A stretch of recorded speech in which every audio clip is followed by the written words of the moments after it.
Germany broadcasting, people of Britain, greetings from the Third Reich.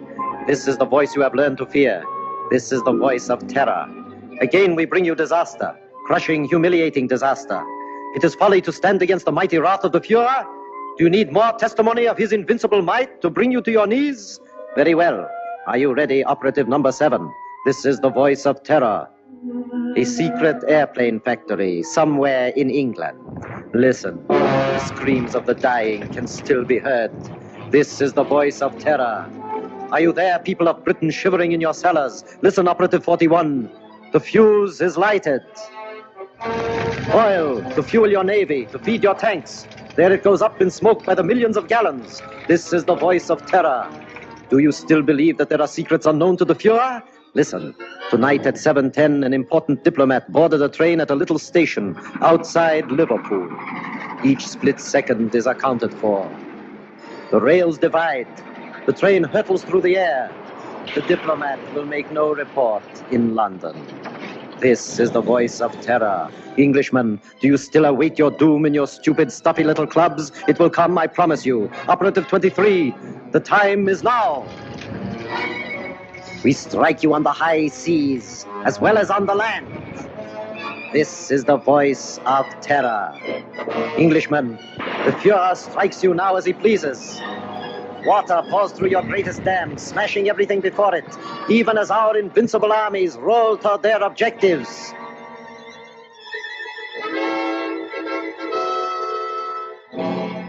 Despite the effective work done by the Intelligence Inner Council, jailing fifth columnists and saboteurs, despite their efficiency in coordinating military strategy based on information of enemy movements, they seem unable to cope with the voice of terror. Already 6 military catastrophes have occurred. The unmitigated nerve of the press. Now they're attacking us. At last the fellow to kingdom come. If only we could keep this insidious stuff off the air. I'm not sure that I agree with you. What purpose would that serve? Well, the people wouldn't have to listen to it. I've been talking to Crosby, the radio technician. If we want him jammed off the air, Crosby can do it. I've been working along other lines. I've asked Mr. Sherlock Holmes to come here. What? Sherlock Holmes? This isn't a case for a private detective. It's a matter of state. In this emergency, we should take advantage of everyone's peculiar gifts. Mr. Holmes is the most subtle and extraordinary private investigator of our time. Are you intimating that the Army and Navy intelligence plus Scotland Yard are not equal to the occasion, Sir Evan? I'm sure they're equal to any occasion. They've done a marvelous job of lining up fifth columnists, saboteurs, and keeping us informed of the enemy's movements. But the voice of terror seems to have them stumped. Sherlock Holmes may have a new approach that will solve the problem. What's happened inside these walls has always been secret. We don't want any outsiders here. I'm positively and irrevocably opposed to calling in Sherlock Holmes. Perhaps you'll change your mind. I see nothing whatever to make me do so. Prentice is right.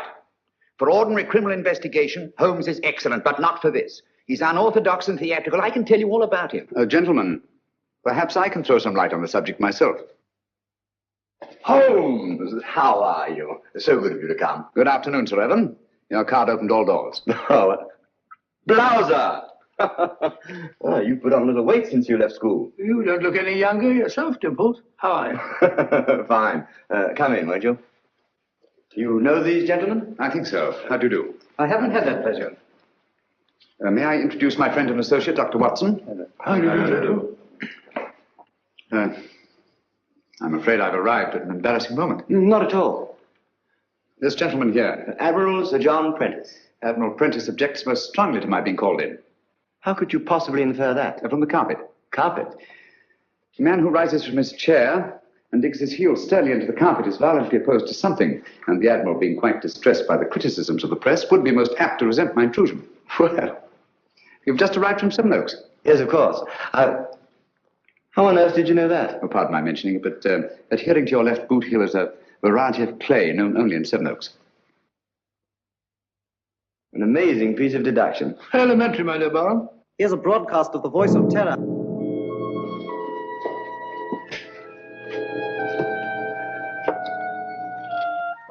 Greetings from the Third Reich. Are you listening, stout fellows across the channel? Are you listening, you little body of incompetent men known as the Inner Council? Today, a new thrill, a new proof of the invincibility of the Fuhrer. Right now, a crack express train laden with British troops and nurses is speeding across England. In just one moment, it will leave the rails forever. Crashing, twisted metal, the cries of the dying. They can't. Now, They wouldn't dare. It's impossible. They couldn't have got on the to men it. are laughing, joking. That one in the third car reads a letter from home. It is the last letter he will ever receive. The train is rounding a curve. Its whistle is screaming. Farewell, it is saying. Farewell. You have just heard an exact reproduction of the way it sounds, the way it must actually be. The hearts of the German people bleed that innocent men and women have to be killed because your stupid war men... Shaw speaking. Have you any news of the Liverpool Express? Time and time again offered in peace. But if your blundering war cabinet cannot see that England is already lost, then it is our sacred German duty to prove it to them over and over and over until they are on their knees, begging, pleading, groveling for the exquisite mercy of our Führer. Each night, the voice of terror will announce... Shut it off. death blow, struck Stop the it. land of England. Even as you listen, and you... I'm sorry. Do what you can, Holmes. This frightful thing has got to be stopped. His son was on that train. How did they find out about the truce? It was an absolute secret. Gentlemen, something must be done about this thing at once. Yes. First of all, then, the voice must not be blocked off the air. But he's a menace. All over the Empire, this horrible news is broadcast, blown up out of all proportions. The world is beginning to believe it. Even our allies are counting England out. People are frightened, panicky. The British people are not so easily panicked. It's dangerous, I tell you, to let this thing go on. Dangerous, yes, Captain Shaw. But we must continue to listen. What for? So that we can keep on guessing who it is? His identity is not important. The important thing is the purpose behind this campaign of terror. Purpose, indeed. Isn't it enough that our most secret plans are known? Our ships are being destroyed, our trains wrecked. I'm convinced that these disasters are only a prelude, a smokescreen, to cover up a more diabolic plan. And I intend to find out what that plan is. This council and Scotland Yard will give you all the aid you require. Thank you. Gentlemen, my connection with this case must remain absolutely secret. You understand that, of course. I certainly. You will let the council know at all times just what you're doing. I shall give you such information as I think wise to disclose in the interests of safety, both the public's and your own. The inner council has never shared its secrets with anyone. I demand that you keep us informed of your activities and progress. Come along, Watson. Mr. Holmes, I want to apologize for your rather lukewarm reception here. Well, thank you, Sir Evan. I'm used to the chilly atmosphere of high places. And of course, you recognize the importance of time. Quite. And results. Mr. Lloyd, I'm quite sure that Mr. Holmes can be trusted not to fail. He never has, you know. Thank you, Watson. The word is seldom. Goodbye, Sir Evan. Goodbye, sir. Goodbye, Barham. Goodbye, Watson. Well, shall we walk for a bit or take a taxi? I'm afraid we have no choice. Huh?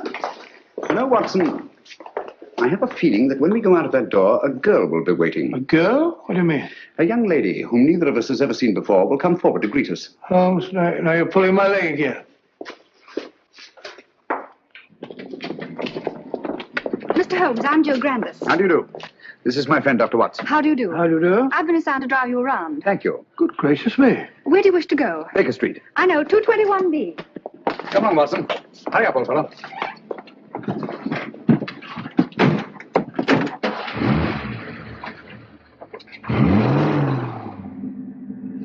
Holmes, the girl waiting. What an extraordinary thing.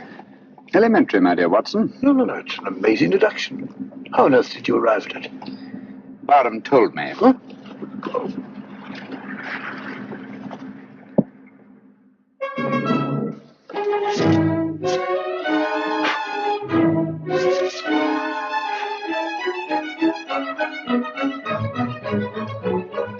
Oh, don't you worry, Mrs. Hudson. Just giving her a bit of a clean. Now we're on a case again. The joints are a bit rusty, like mine, you know. Is he back in a case again? Case? The greatest case of our career. Oh, mercy, it always is.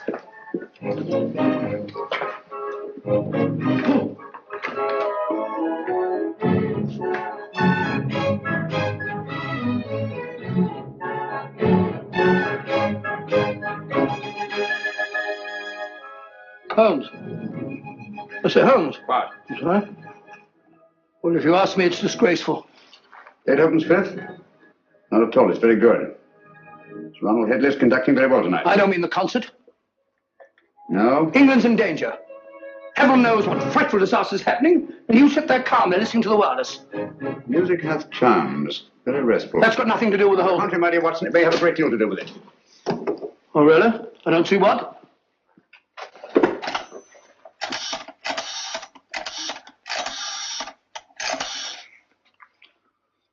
BBC request station, this is Sherlock Holmes. I understand you play recordings. Would you mind playing Beethoven's Fifth, conducted by Sir Ronald Headley? Thank you very much. But you just heard it. I like it. Huh?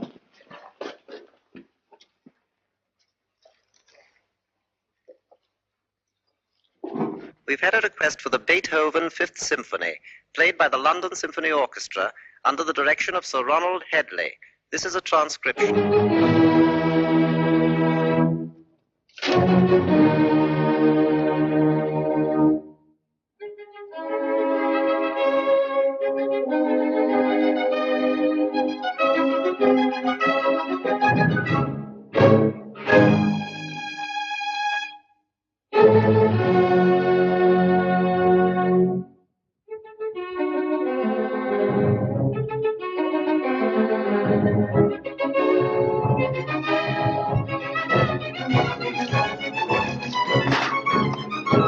Holmes, what's all that about? I say, Holmes, I don't think... Shh.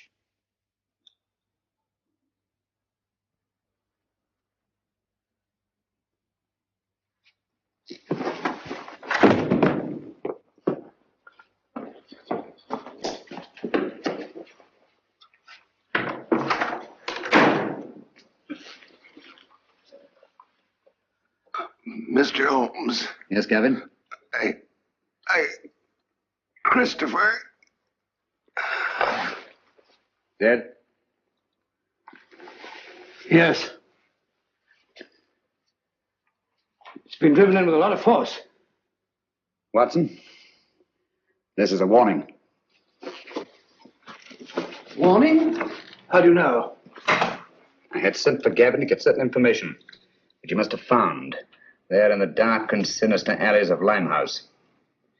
He came with his message, which someone doesn't want me to hear, someone determined and dangerous. But what's the good of a warning of danger? You don't know from what or from whom? That we shall have to discover. This knife was thrown by the tip, from a distance of about 50 feet, by a man about 5'10". Steady, Holmes. Elementary, no fingerprints. But the distance and the man's height. The angle of entry, and the force with which he penetrated the victim. But Holmes, what do you suppose he meant when he said Christopher? We must find out at once. Come on, Watson. Huh? Come in. Oh, Mr. Holmes, I saw a fella lurking about your steps and Blimey, he won't lurk no more. On the yard. Take care of it, Dobson. Very good, sir. How did it happen? Haven't time now. Get your coat on, Watson. We're going out. No. Holmes, you promised. Oh. Where are we going? Limehouse.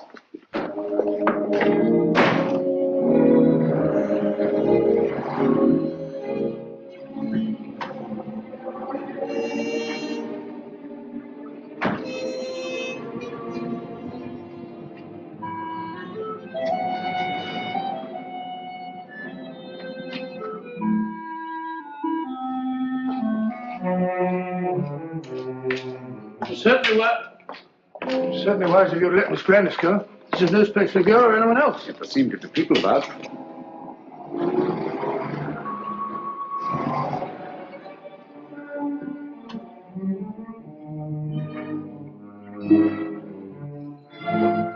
Even Miss Grandis. If I'm not mistaken, she's keeping an eye on us. You're Mr. Sherlock Holmes, ain't you? Yes. I wouldn't come down here if I was you. This is Limehouse, and we don't fancy your sort of bloke in these parts. The fellow's absolutely right. Hadn't we better Quiet, Watson. This is still a free country. A man may walk where he pleases. And live to regret it. Live, yes. Regret it, I think not. Step back. Come on, Watson. Unfriendly, what? Speak a break.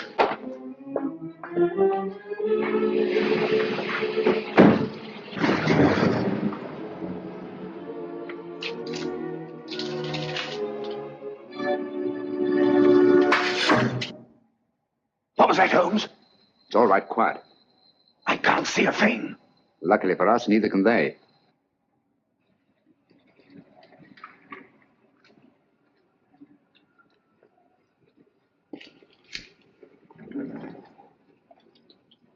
Apparently, the enemy has found out that we joined forces with the government. What makes you think that? This knife, like the knife which killed Gavin, was thrown by a former habitué of the docks of Hamburg. It's a German knife. The knife throwers of Hamburg are extremely expert. Mr. Holmes, can't we come back in the daytime? Certainly not. I don't think we're safe. No one in the world is safe now, Watson. Least of all us.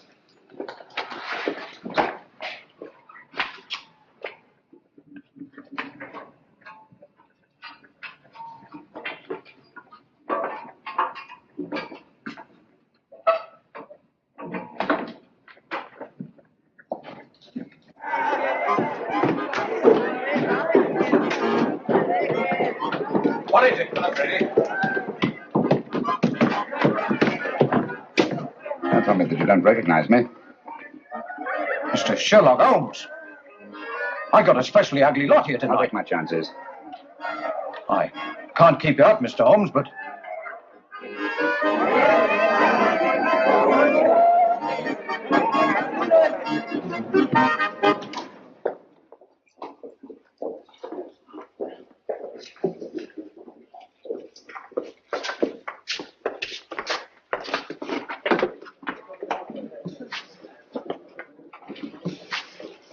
Where's the girl, Kitty?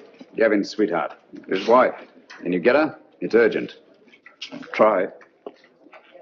Holmes, I don't think I like this place much.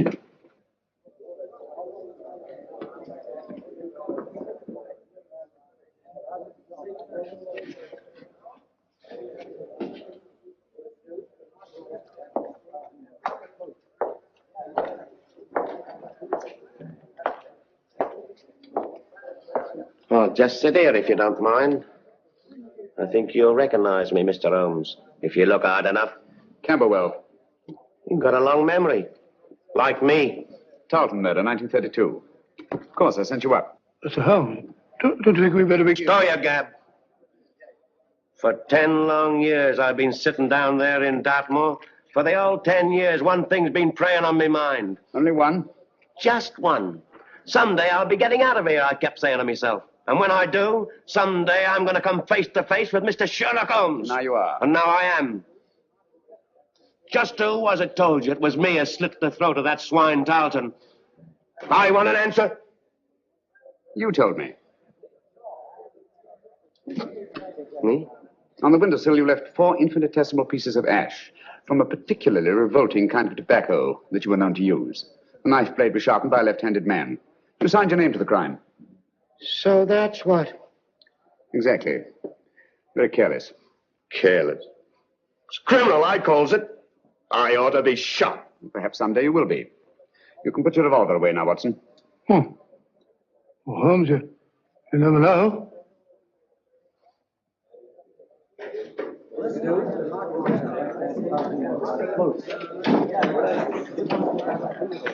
Where's Gavin? Sit down, Kitty. Where is he? You've got him into trouble. What have you done to him? Take it easy, Kitty. Gavin's dead. Dead? Oh, it ain't possible. Well, I was with him only 2 hours ago.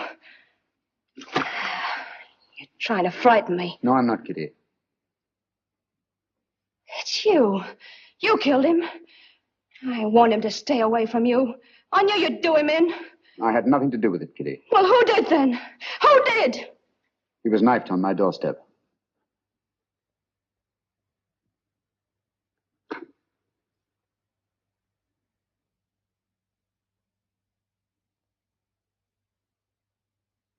I'm sorry. I'm deeply in his debt. Before he died, he said one word. Christopher. You know what it means? I've got to know. What's that to me? You want to avenge Gavin's death, don't you? I don't want nothing to do with it. Nor with you. I never had any dealings with the police, and I won't start now. I'm not asking this for myself. Our country, England, is at stake. Gavin was killed not by his own enemies, not even mine, but by the enemies of England. So that's it. Yes, Kitty. The Nazis killed him. Help me to find out what Christopher means, and I promise the man who murdered Gavin shall pay for it. Think, Kitty. The cutthroats of the world menace us all. You can help stop this savagery. Yes, you, Kitty. It would take the police weeks, months perhaps, to find out a certain piece of information we must have. That's not so with you and your friends. You know every nook and corner of London. Get them to help us. We need their help. Your friends will become an army. You understand? Secret, invisible, and mighty. And you will be at their head, Kitty. You will be their leader.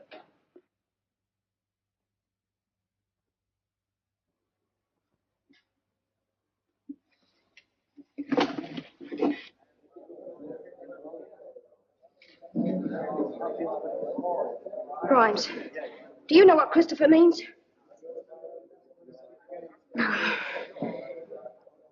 Dugan, do you know? Dugan, listen to me. I ain't got no time to listen to you, girlie. But you gotta listen. Someone killed Gavin. I don't know who, but you gotta help me find out. All right, don't help me then. Cut your own throats, that's what you're doing. Help me or help the Nazis. Sure, the Nazis killed Gavin. They might be your friends protecting them the way you are. Don't you know that all the crimes they commit are being blamed on you? Well, they are, and I hope you hang for them. You can have it. As for me, I'm British, and I'm proud of it. Nobody's going to call me a Nazi and get away with it. Well, help me then. Tell me what Christopher means. Never heard of it. But don't anybody know? It's got to mean something. Speak up if you know what it is. Let's have it. Don't mean a thing to me. You're going to creep in the corners all your life? You're going to sneak away at the very sight of a man like this and show him what coward you are? What are you afraid of? I'm not asking this for myself. England's at stake. You're England as much as anyone else's. Got no time to think about whose side we're on. There's only one side, England. No matter how high or how low we are. You, and you. We're all on the same team. We've all got the same goal. Victory! What do you want to know? Spread out all over London. But find out what Christopher means. We'll find out. No fear about that. Thank you, Kitty. Well done, my dear. Shaw speaking. Yes, Miss Grandis. That checks with my report. No, Miss Grandis. Sir Evan hasn't arrived yet. Yes, thank you. Miss Grandis reports that Holmes spent some time at the Air Ministry today. That checks with my information. Last night a murder and a session in Limehouse. I wonder what the fellow... He's here now. I don't think I need to report on my activities, gentlemen. You must be fairly well informed. We have our methods, Holmes. It only remains for you to show what's been accomplished. All in good time, Mr. Lloyd. Good evening, gentlemen. Good evening, Sir Evan. What's the matter? You look pale. Oh, it's nothing. Barham, your hand. Let's have a look at it, Barham. Oh, it's really nothing. Just an accident. What sort of an accident? Some fellow took a shot at me, just as I was leaving the house. Took a shot at you? It's only a scratch. Ugly thing to happen. Have you any idea who it was? No, I haven't. He popped up out of the bushes, just as I was getting into my car. Fired once, then disappeared. What do you make of it, Watson? Bullet wound. Congratulations. This is a matter for the police. Oh, no, please. I can never identify him. Let's forget it. Captain Shaw.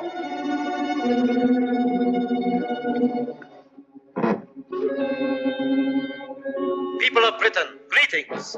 Is it shock you need? Very well. We Nazis can produce them till Britain's proud head is in the dust where it belongs.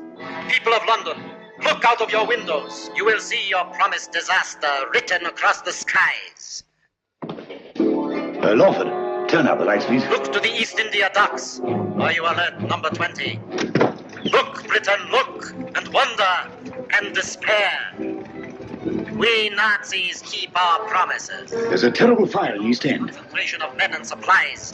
American bombers, tanks, gone. Destroyed utterly. The flames are mounting, higher and higher and higher. Now the glare must be visible even to the short-sighted leaders of your bewildered government. Mark well the towering fires. They consume your new planes from America, your meager store of tanks, your puny munitions, and your food. Planes that were your only defense against our all-powerful Luftwaffe. Tanks and munitions that you prayed would hold against the magnificent 50-ton German land monsters, which will soon be crashing through your very houses. Food. Desperately needed morsels you...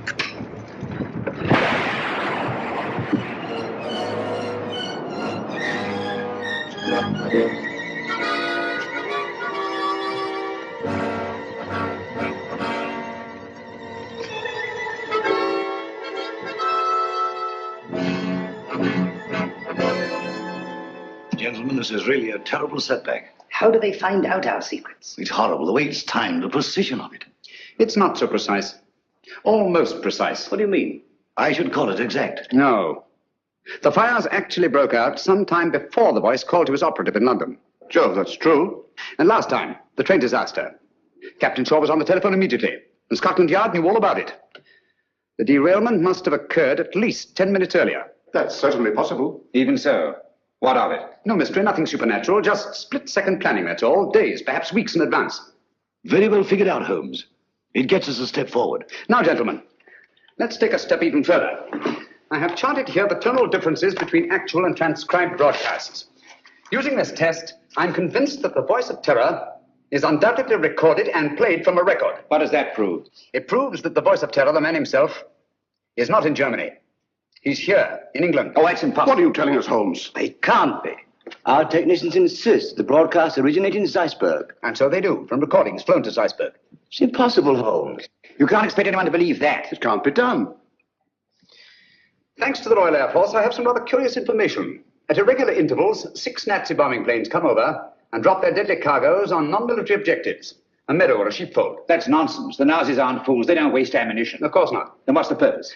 To divert attention from the fact that a single plane breaks formation each time and disappears. But why? Gentlemen, that lone plane picks up plans, maps, secret military information, and the voice of terror's timed and recorded speech and flies them to Germany. I can hardly believe it. Sensational, if true. It's incredible. Fantastic. Mr. Holmes, Yes? there's a person outside asking... A lady? Um, Ask her to come in. Excuse me, gentlemen.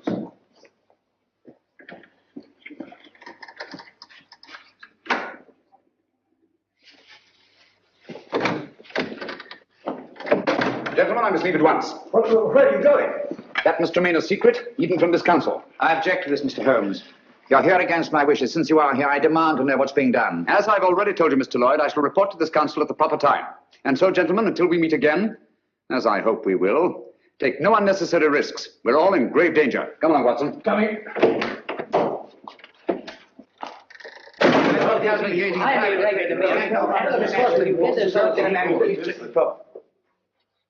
Stay.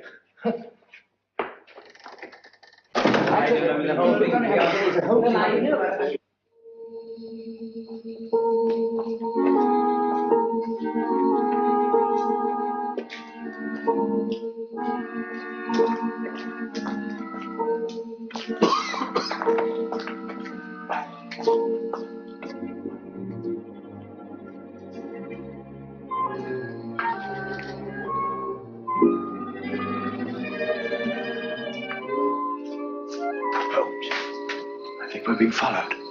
Yes, I know. It's Lloyd. Lloyd, how do you know? He's so obvious about it.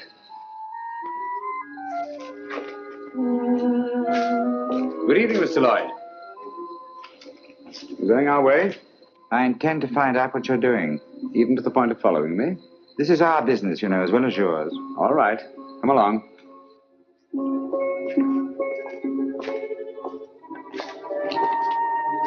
This is the place. Seems deserted. It's been deserted for years. Not very securely locked. Fortunate, isn't it?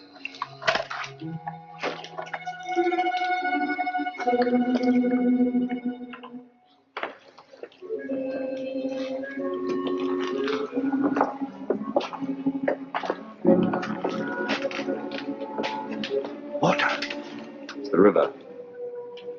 This is part of the old Christopher docks. Never heard of them. Christopher? I say, Holmes, isn't that the word that Quiet, Gavin... Watson. Oh, sorry. They're almost forgotten. They were built before Victoria.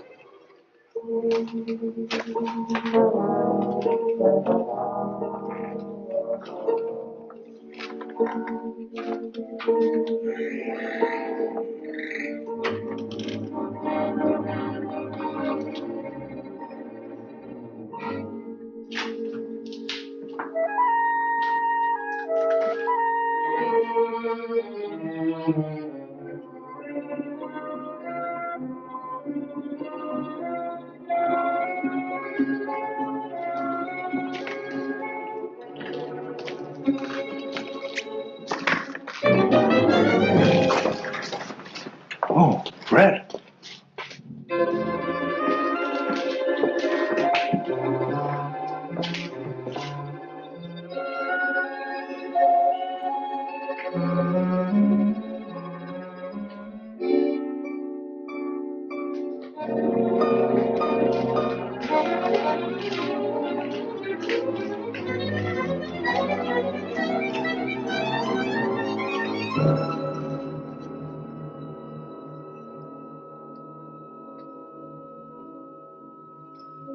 Good evening, gentlemen. I knew your curiosity would be your undoing, Mr. Holmes. You were expecting me then? Yes. I had hoped that the entire council might have come. It would have been a pleasure to deal with all of them, quietly and effectively. Eventually, they all will be taken care of. However, Mr. Lloyd is quite a catch and will have to suffice for the moment. What do you intend to do with us?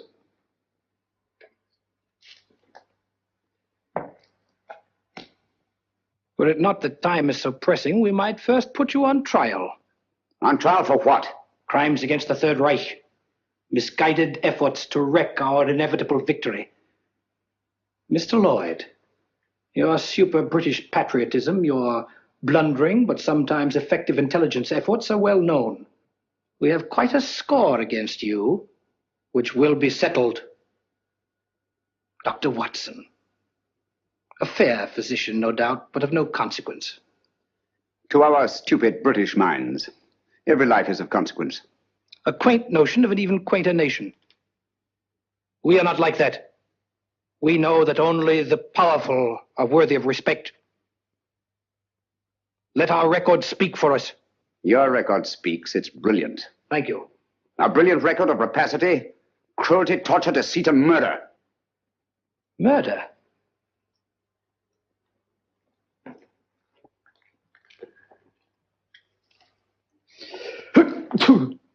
Gesundheit. Thank you. Cold? It is a little chilly in here. I'm sorry you're uncomfortable. My discomfort is of no consequence. Your false courage is not impressive, Mr. Holmes. Of course you realize that you and your friends are going to die? As all men must, sooner or later. Not later. Now.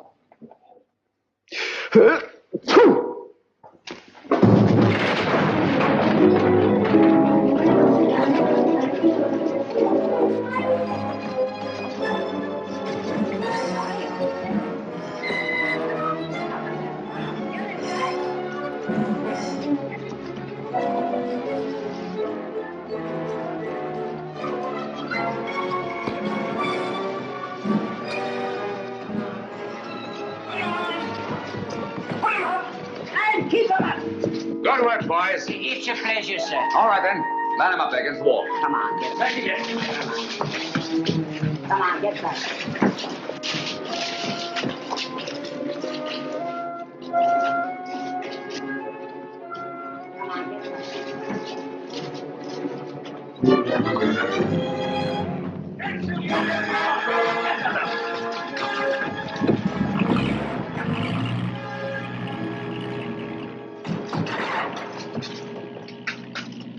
He got away.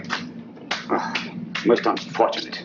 I blame myself severely. I should think you might, Holmes. If you hadn't been so stupidly mysterious, allowed Scotland Yard to give you adequate protection, the man would never have escaped. No, he never would. Most regrettable. But Gesundheit.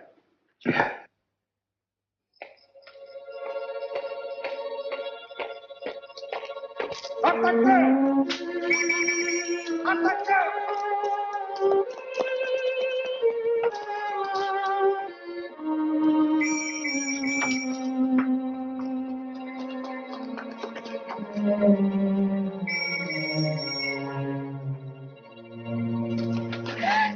quiet.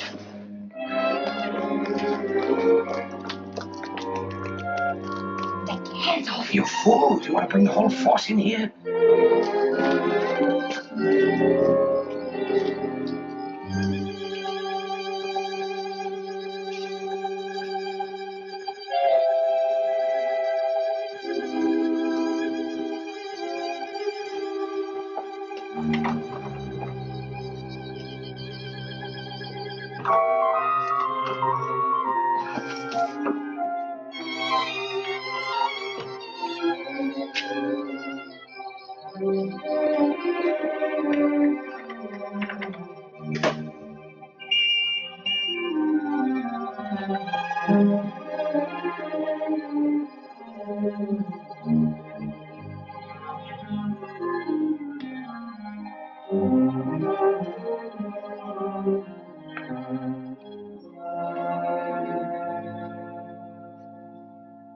So that was it, eh? Quite a haul. It's mine.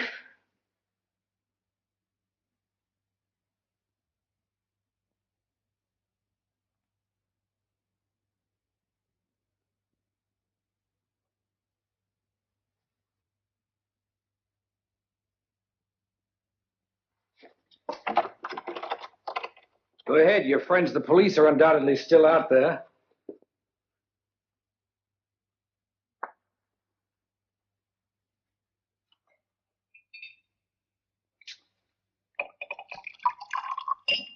There isn't a better hideout in all London.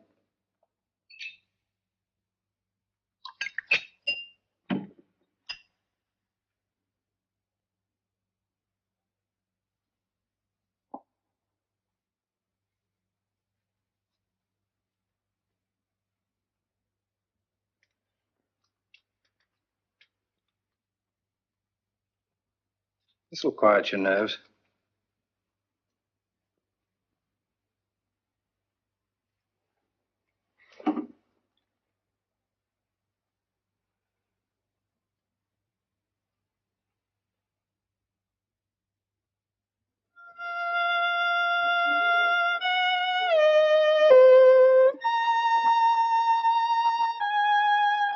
The tea's got cold again.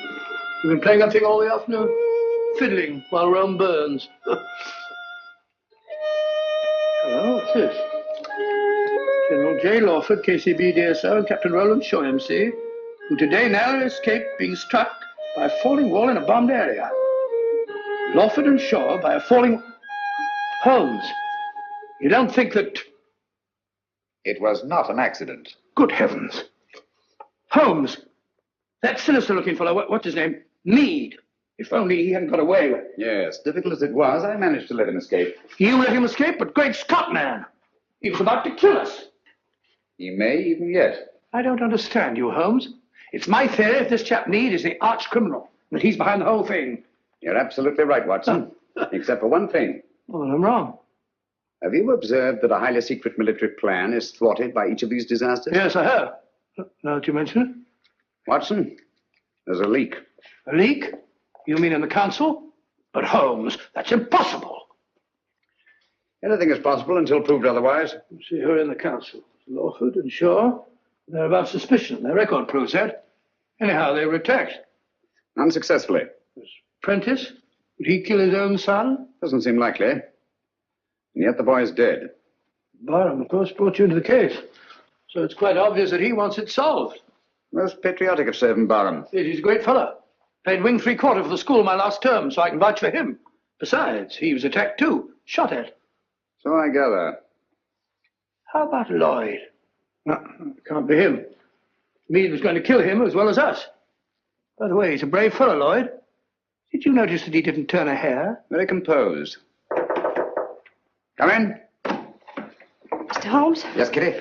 I think now we'll be able to get some information from Mr. Meade. Your plan worked like a charm. I knew you could do it.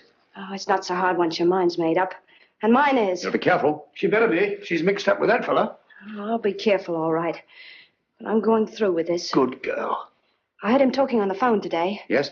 He said, I'll take care of that little Seven Oaks matter at 11 tonight. Seven Oaks? Isn't that where... Barham has a country place. Watson, there's not a moment to lose. If I find out that Meade did kill Gavin, I'll... If so, he'll be punished. I warned you no one was safe with that fella at large. Now he's off to Barham. Yes, I only hope we're in time. Come along, Kitty. I'll get you a taxi. Thank you, Mr. Holmes.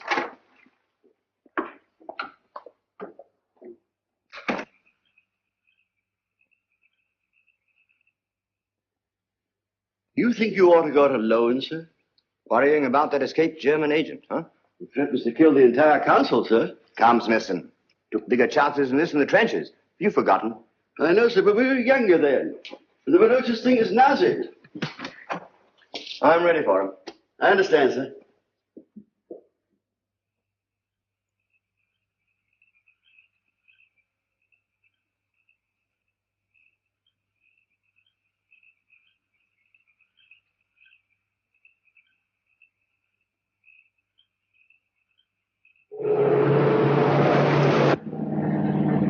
You've driven Sir Evan down here before, of course, Miss Grandis.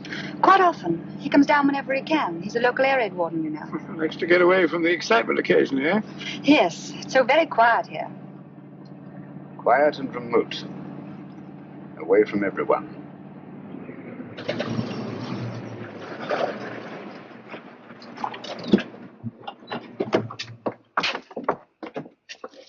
Yes?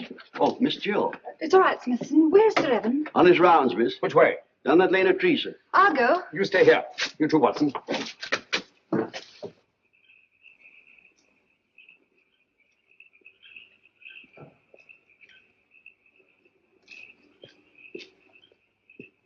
Hello there, Barham.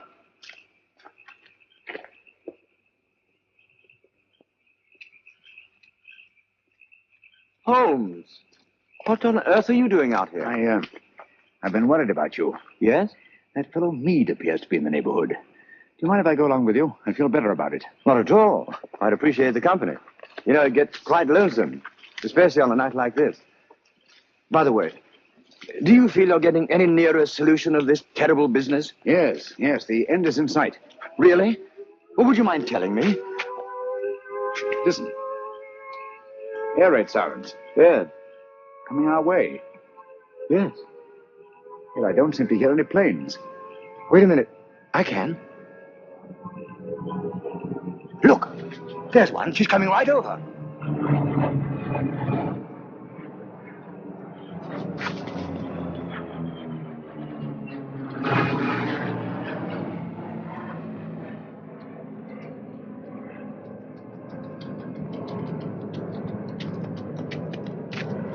There she is. Ask for theirs. There's Holmes.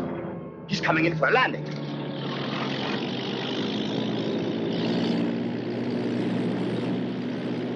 The swine. That's the pickup plane. The voice must be here, close by. Then we've got him. Barham! Be careful!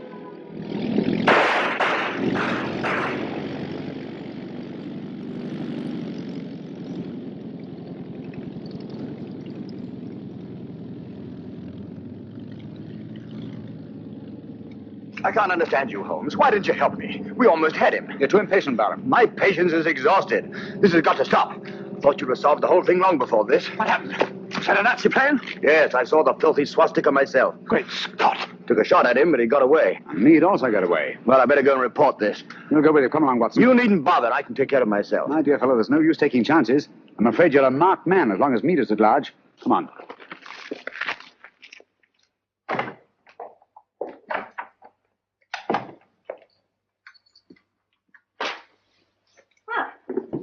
You're a fine one, leaving me alone half the night.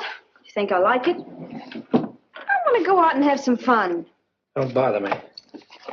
Said you were going to let me work with you. Someday you'll come back and I won't be here. Where would you go? What's my business?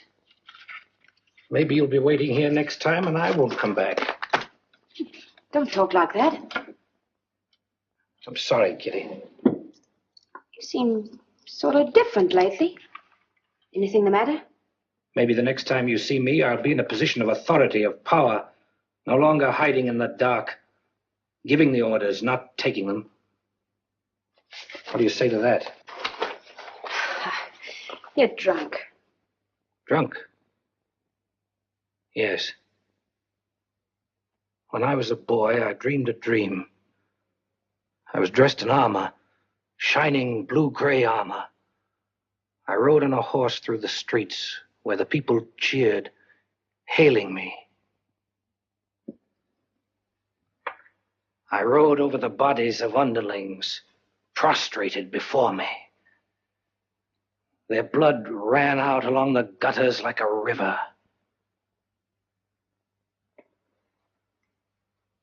What if this was no dream? What if it was prophecy? What if all this comes to pass? Well, something must have happened to you. Yes, Kitty. Something that you're going to share with me. Get your coat. Hurry.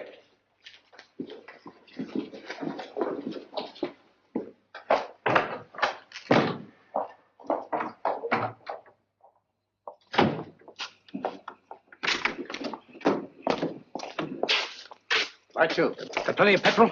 Now. Start driving.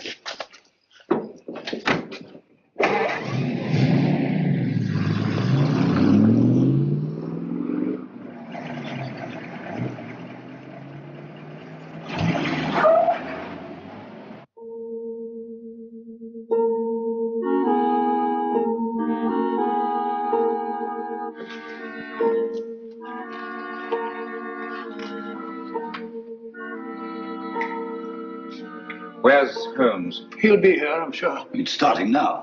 Here he is. You're almost late. I had to go to Downing Street. Good evening, ladies and gentlemen. Your favorite broadcaster, the voice of terror, coming to you from Zeisburg. Tonight I have something special for you. Where are you weakest, you weakening people of Britain? Consider well. Is it lack of food? Is it your stodgy leadership? Faulty ammunition? Scarcity of shipping? Lack of raw materials? Do you know that despite all your great efforts, your coasts are inadequately defended? Especially one coast. And there we shall strike. Swiftly, terribly. Tomorrow at sunrise. In a special broadcast at that time, I shall describe the carnage. Turn it off. What does he mean? What kind of threat is this? Remember, all our reports for the last few weeks have indicated abnormal enemy activity on the coast of Norway. That means an attack in force on our northeast coast. Then that's where we must concentrate all our forces, immediately. They'll never bring it off now that we know. This time the voice is boasting. Perhaps, but so far he's made good his boasts. What have you done to stop it? Shilly-shallying about while these crimes continue? This is the last straw. We must prevent this all-out attack at any cost. Sir Evan's right. All our available resources must be rushed to meet it. Withdraw material from elsewhere? If need be, yes. This calls for action, and lots of it. There's something curious about this broadcast. He said tomorrow. Always before, it was now. I wonder what it means. There's no time for wonder at this point. Mr. Holmes, your methods have got us nowhere. The situation demanded action and got none. Mr. Lloyd, I think I know when action should be taken. Nevertheless, we take charge now. This is a crisis you can't hope to deal with. A man to see you, Mr. Bring him in. Yes, sir. Mr. Holmes, sir. Last night I trailed Kitty and the fellow Mead. Yes? They went to a place near a bomb village on the coast, sir. North? No, sir, south. South? Why didn't you come sooner? Motor trouble, sir. Just got back. All right, it can't be helped. Stand by until we need you. What? So, it's on the southern coast the drama's to be played. The fox is out of his hole at last. Mead has led us to the voice of terror. Gentlemen, we must set out at once. Are you mad? What sort of a wild goose chase are you suggesting? It's ridiculous. It's time to put a stop to this. Barham speaking. Yes, of course. We've been ordered to accompany Mr. Holmes.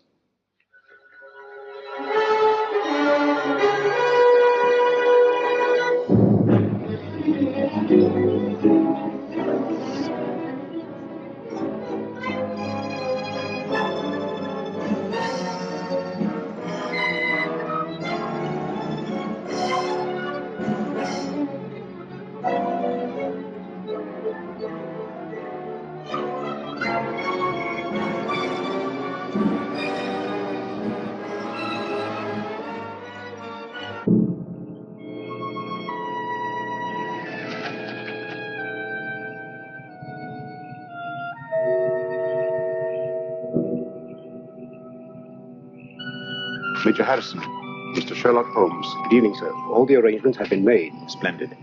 And that church up there? Yes, sir. All right. Let's go, gentlemen.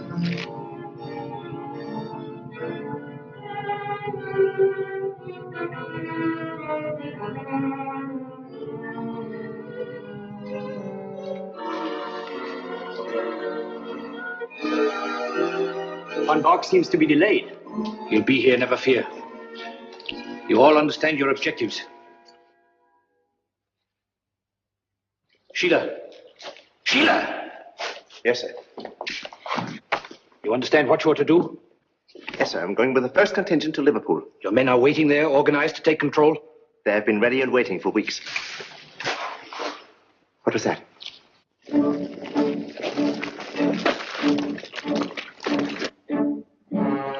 When the world is changing, it is natural to be on edge.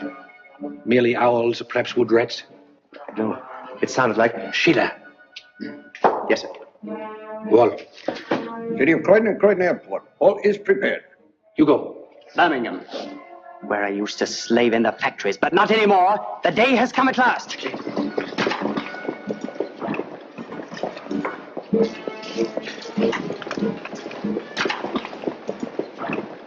Line them up over there.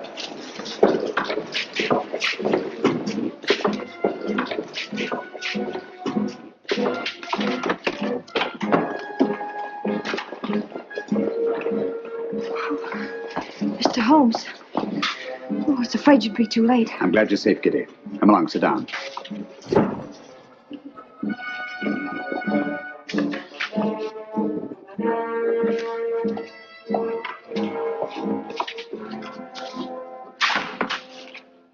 Gentlemen, when Mr. Meade and I last met, he wished he could put us on trial.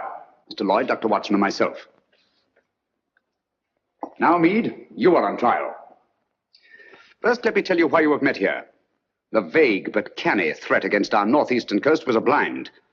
Your group was congregated here to receive an invasion army proceeding across the channel. What? Invasion? All those men rushed for defense of the north? I can't believe this. Sounds impossible. Sit down for a moment. It seems absurd of me. At the head of this mighty force, the picked and chosen, the faithful were to proceed to various centers of our country and take up positions of authority. And we shall. Do you understand that? Unfortunately for you, that is not to be. We're held, yes. But the invasion will proceed without us. What else is there doing? Why we are helpless here? Please be patient.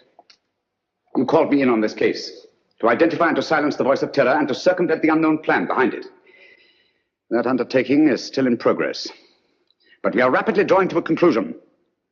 Gentlemen, the voice of terror is here with you in this church. What? Are you referring to Meade? Why, who is it? Meade was my one sure connection with the voice of terror. At the warehouse, I allowed him to escape and assigned Kitty here to trail him. When I learned through Kitty's abduction that Meade had come down here to meet with a group of men, I asked myself why. Why a deserted fishing village on the Channel when Scotland was to be the next scene of disaster? And why was it necessary to withdraw great stores of ordnance and material for the protection of Scotland? It was a ruse, gentlemen, to leave this coast unprotected. A ruse devised by the voice of terror. I knew quite early, of course, that the voice was a member of your august body. You dare to insinuate that one of us? If this is meant to be humor, it's very ill timed. German agents knew I was on the case the very night I was called in. How did they know this secret? One of your counsel informed them. There were attempts made on the lives of all of us. But the attempt made on the life of one of your members was entirely unsubstantiated, resting on his word alone. One member whom I went to the country ostensibly to protect, actually to surprise. This member fired on the Nazi pickup plane, not in rage as he pretended, but to warn and frighten it away. That was very clever of you, Sir Evan. Sir Evan? I can't believe it. Sir Evan couldn't be implicated in a thing like this. What's Sir Evan got to say? Let me congratulate you, Mr. Holmes. You admit this outrageous accusation? There's been treason before, but this is beyond belief. Treason is not involved. Sir Evan Barham is not Sir Evan Barham. What are you talking about? In March 1918, Lieutenant Evan Barham was a prisoner in a German prison camp. There, his amazing resemblance to a certain Heinrich von Bock, a brilliant young member of the German Secret Service, sealed young Barham's fate. One morning he was taken out and shot, murdered in cold blood. Then this man is... He is Heinrich von Bork, who has been masquerading in Barham's place for the past 24 years. You see, gentlemen, the Germans plan well in advance.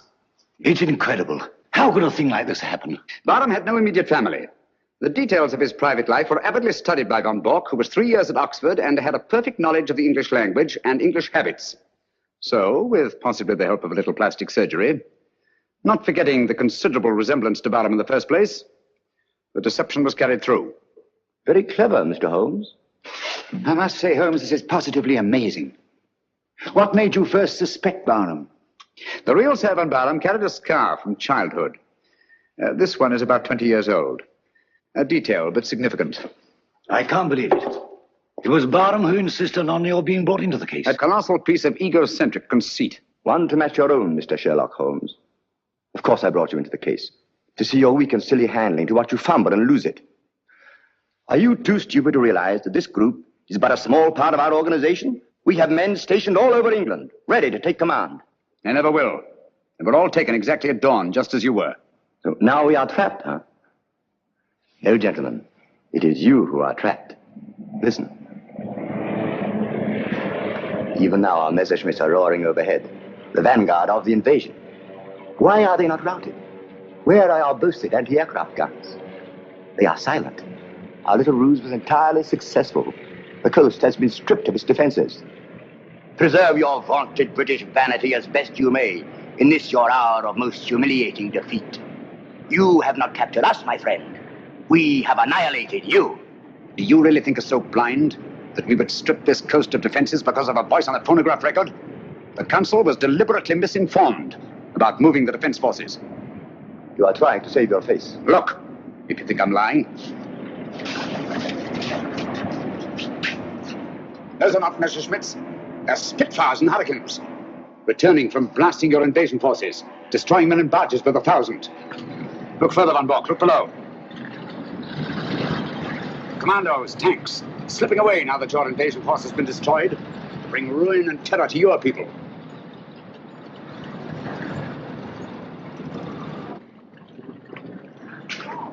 I wonder if there's anything on the wireless about this.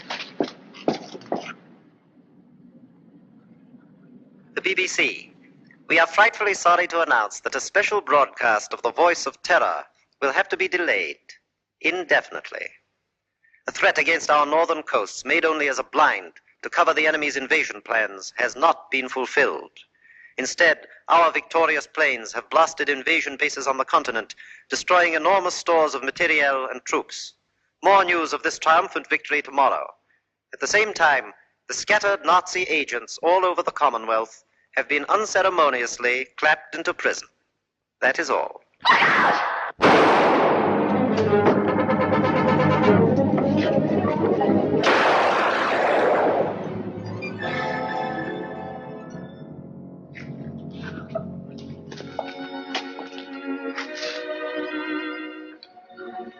This girl merits our deepest gratitude.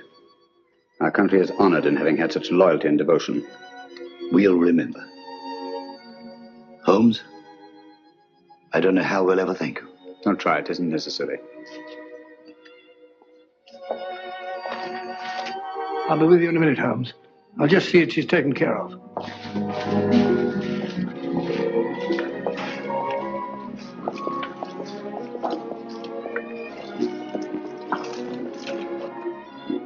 I always did think that chap was an imposter. Barham was a good fellow. Played wing 3/4 for the school.